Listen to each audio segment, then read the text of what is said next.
Para o Papo Família de hoje, nós convidamos o psicólogo Adriano Matos. Por favor, pode chegar. Olá, como vai? Tudo bem, Vilma? Tudo jóia. Por favor, tome assento. Está mais comum mesmo essa coisa dos pré-adolescentes saírem rapidamente em questão de comportamento da infância e já quererem ir para a adolescência? Na verdade, é um período de transição. Há uma dificuldade da própria identificação do indivíduo com essa fase.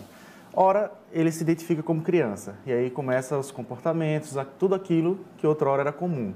Mais tarde, ele começa a se comportar como um adulto, e aí busca uma certa independência, uma certa intolerância a alguns comportamentos que eram direcionados para a criança, então há um conflito, né? Tanto biológico como psicológico e social também nesse sujeito. Com tudo isso aí deve ter uma variação de humor? Isso. Inclusive porque nós temos o que nos diferencia das outras espécies, principalmente essa área, né, pré-frontal do cérebro, é o que está em ápice de desenvolvimento nesse sujeito, onde estão relacionadas principalmente essas funções, né, que na neuropsicologia nós chamamos de funções executivas, que direcionam todo o comportamento do ser humano. E nessa fase há uma das últimas funções a serem desenvolvidas, chamada controle inibitório, que está relacionado à impulsividade, a questões de atenção.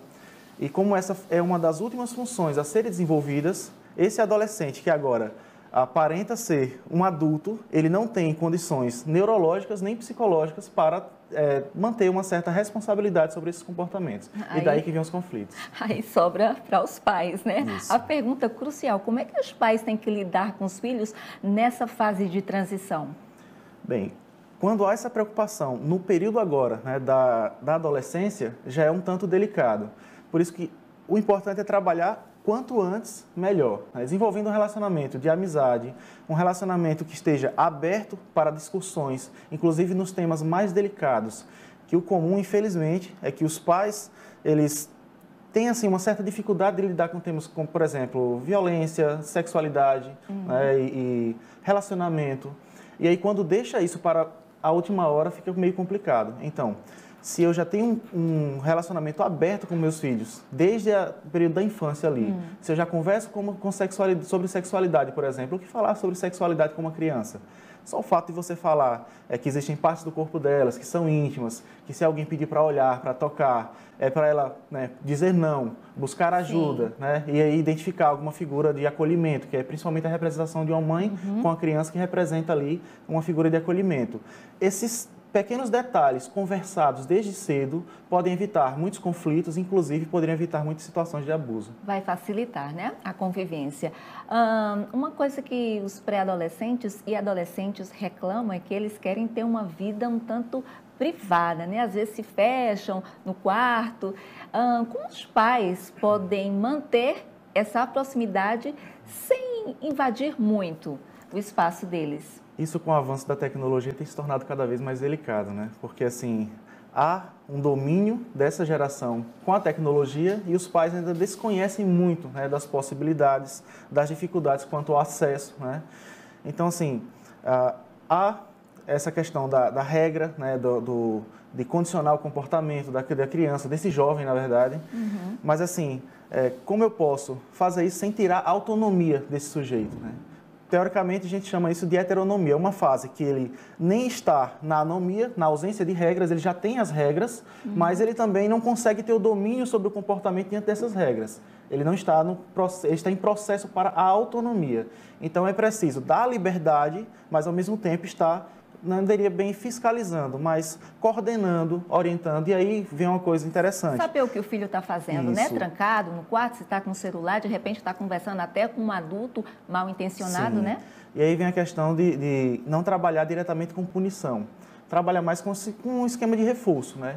Trabalhando tanto o reforço positivo como o reforço negativo, buscar mostrar as recompensas diante de cada comportamento, elogiar, que é um aspecto, assim, parece algo simples, mas na prática isso é muito difícil. Sempre que for criticar, né, às vezes até quando eu dou alguma palestra sobre isso, eu uso um nome que até se utiliza bem em relação a isso, que é uma técnica sanduíche.